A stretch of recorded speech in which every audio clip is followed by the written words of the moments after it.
وہ کسی مسلک کی یا فرقہ واریت کی طرف وہ بالکل نہیں جاتے تھے. وہ اسلام کی بات کرتے، وہ خدا کی بات کرتے، وہ اللہ کی توحید کی بات کرتے، عشق پیغمبر کی بات کرتے تھے.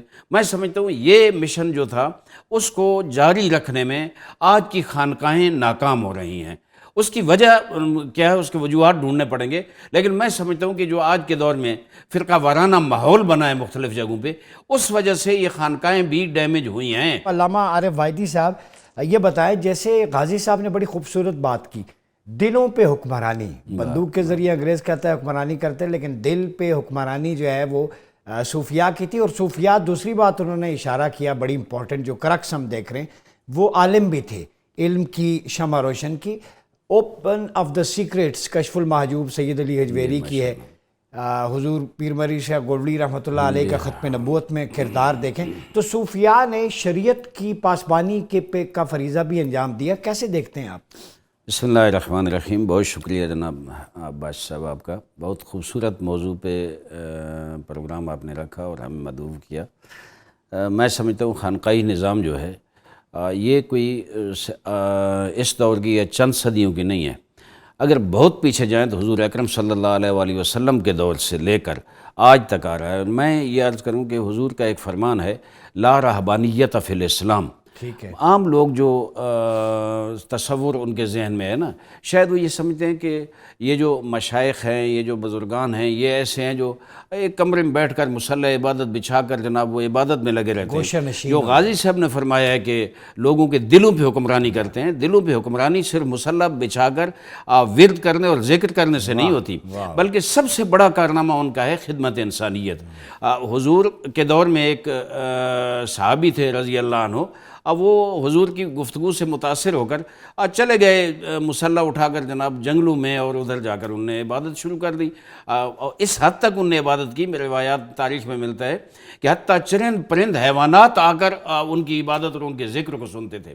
لیکن جس وقت ان کے گھر والوں نے، بیوی بچوں نے آ کر حضور کے پاس شکایت کی کہ ہمارا وہ جو باپ ہے یا سرپرست ہے وہ اس طرح چلے گئے، آپ گفتگو سے متاثر ہو کر، حضور نے صحابہ کرام کو بھیجا کہ انہیں بلا کر لے آئے. بہت اچھا کام ہے، آپ کی بڑی عبادت ہے. ان کو سمجھایا کہ یہ ٹھیک ہے، لیکن اپنی فیملی کو سنبھالنا، خدمت انسانیت، انسانوں میں رہ کے اپنے آپ کو ان آلائشی سے پاک کر کے اس روحانی اور مانوی مقام پہ آپ پہنچ کر یہ کام کریں گے تو اس کی فضیلت بہت زیادہ ہے. اگر انسان معاشرے سے ایک طرف ہو کے رہ جائے اور جناب وہ کہے کہ میں بڑا مرشد بن گیا فلاں، نہیں. مزہ تب ہے جب اس ماحول میں رہو جس ماحول میں کثافتیں ہیں، گندگیاں ہیں، بد اخلاقیاں ہیں، اس میں رہ کے آپ اپنا مانوی ماحول، اپنے مانوی مقامات کو بڑھاؤ، اپنے اللہ کے ساتھ راز و نیاز اور مناجات اتنی بلندی پہ لے جاؤ کہ چرند پرند اور حیوانات بھی آپ کو دیکھ کر آپ پر فخر کریں، اللہ کے فرشتے بھی آپ پہ فخر کریں. میں سمجھو یہ جو میں نے سب اولیاء اللہ کی زندگی کا مطالعہ کیا ہے، آپ دیکھ لیں جناب عثمان مرندی، شہباز قلندر کی زندگی میں حیران. اور پھر ان میں ایک مشترکہ چیز پائی جاتی، جہاں آپ نے فرمایا نا کہ علم کے خزانے تھے ان کے پاس. یہ ایسے نہیں تھا کہ صرف کہیں عبادت کر کے ان نے باقاعدہ ایک مشن کے تحت، ایک محبت کے ساتھ اسلام کے پیغام کو پھیلایا، علم عام کیا.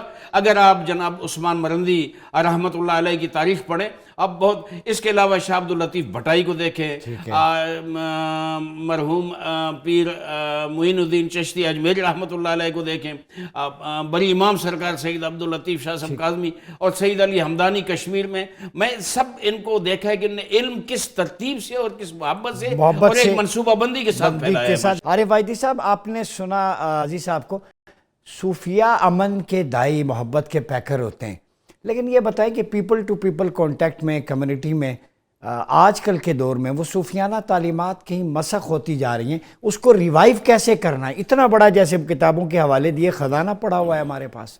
میں سمجھتا ہوں کہ پوری تاریخ میں اگر نگاہ دوڑائیں، اب پاکستان میں جو ہیں خانقاہی نظام ہے، اس کو اگر دیکھیں، کوئی بزرگ ہیں جو 1200 سال پہلے یہاں کام کیا، کس نے 700 سال پہلے کام کیا، اتنی صدیاں گزر گئیں، لیکن ان کے جو اخلاقیات ہیں، اور ان کی جو لوگوں کی خدمت ہے اور لوگوں کے ساتھ رہن سہن ہے وہ آج بھی لوگ اس کی مثال دیتے ہیں. اور درست فرمایا انہوں نے کہ وہ کسی مسلک کی یا فرقہ واریت کی طرف وہ بالکل نہیں جاتے تھے. وہ اسلام کی بات کرتے، وہ خدا کی بات کرتے، وہ اللہ کی توحید کی بات کرتے، عشق پیغمبر کی بات کرتے تھے. میں سمجھتا ہوں یہ مشن جو تھا اس کو جاری رکھنے میں آج کی خانقاہیں ناکام ہو رہی ہیں. اس کی وجہ کیا ہے، اس کے وجوہات ڈھونڈنے پڑیں گے، لیکن میں سمجھتا ہوں کہ جو آج کے دور میں فرقہ وارانہ ماحول بنا ہے مختلف جگہوں پہ، اس وجہ سے یہ خانقاہیں بھی ڈیمیج ہوئی ہیں. اب میں نے ایک دفعہ ایک ایوان صدر میں گفتگو کرتے ہوئے میں نے کہا تھا کہ اگر جیسے خانقاہی نظام حضور اکرم کے دور میں سمجھتا ہوں سب سے بڑے مرشد کائنات کے وہ حضور اکرم صلی اللہ علیہ وسلم تھے، وہاں مسجد نبوی میں وہ بیٹھا کرتے تھے اور جتنے اہل بیت اطہار یا صحابہ کرام تھے سب ان کے ساتھ ہوتے اور کوئی اختلاف انتشار نہیں تھا. اور اس کے بعد جو سلسلہ چلا کوئی انتشار کوئی اختلاف نہیں تھا. آج کے دور میں کیوں ہے؟ میں سمجھتا ہوں کہ خانقاہوں کو پہلی چیز یہ ہے، خانقاہوں کو علم کی طرف توجہ دینی ہوگی.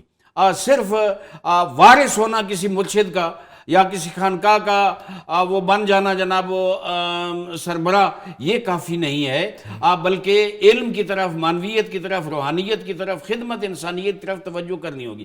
میں آپ کو مثال دیتا ہوں، سید علی ہمدانی کشمیر میں جو آئے، ہمدان کے تھے، وہاں پیدا ہوئے. میں نے ایرانی لٹریچر میں فارسی میں نے پڑھا کہ انہوں نے جب یہ فیصلہ کیا نا کہ میں نے ترویج اور تبلیغ اسلام میں اور علم پھیلانے کے لیے میں نے کشمیر جانا ہے. سید امیر کبیر کی بات کر رہے ہیں؟ جی شاہ ہمدان. تو انہوں نے وہاں جناب یہ کیا کہ سب سے پہلے شاگرد تربیت کی، اور شاگرد ان کو علم بھی سکھایا، ان کو روحانیت اور معنویت سکھائی، لیکن ساتھ ماہرین فن کو بھی تیار کیا. کہتے ہیں چند سال لگے کہ مختلف جو معاشرے میں جو ضرورت ہوتی ہے، معاشرے میں ایک لوہار کی بھی ضرورت ہے، ایک کمہار والے کام کی ضرورت ہے، ایک حجام کی بھی ضرورت ہے، ایک موچی کی بھی ضرورت ہے، سب ان نے تیار کیا اپنے کہ یہ فن آپ جانتے ہو. جب وہ کشمیر آئے یہ پوری ٹیم لے کر تو انہوں نے پورے کشمیر میں لوگ کو پھیلا دیا.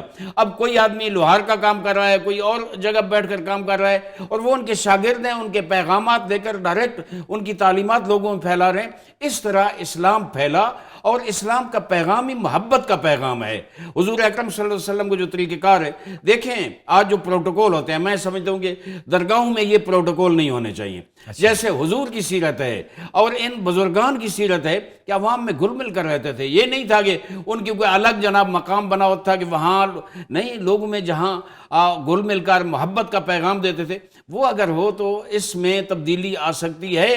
اور اب بھی اگر کوئی توقع ہے اس فرقہ وارانہ دور میں، توقع یہ ہے کہ یہ جو خانقاہیں ہیں یہ اپنی وہ ذمہ داری جو بزرگان کی سیرت ہے، مشائخ اعظام کی جو اصل سیرت ہے، اولیاء کرام کی، اب ٹائم نہیں ہے کہ وہ حضور کے بعد سے لے کر اولیاء کی کیا تاریخ ہے اس میں دیکھیں.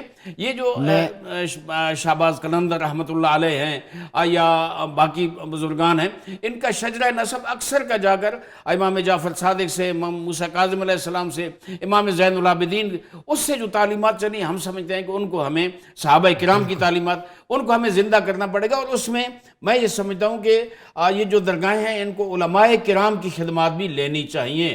علماء اور درگاہوں کا آپس میں رابطہ ہوگا تو انشاءاللہ کامیاب. ارے وائٹی صاحب، ابھی ہم بریک میں جب گئے تو آپ سے گفتگو ہو رہی تھی، آپ نے کہا میں اس پہ ایک مذاکرہ اور ایک کرواؤں گا سیشن کہ پاکستان کے اندر انلائٹنمنٹ اور مسالک کو قریب لانا صوفیاء کی تعلیمات کے ذریعے، یعنی صوفیاء کی تعلیمات پل بن رہی ہیں ایک دوسرے کی قربت میں. کیا کہتے ہیں آپ؟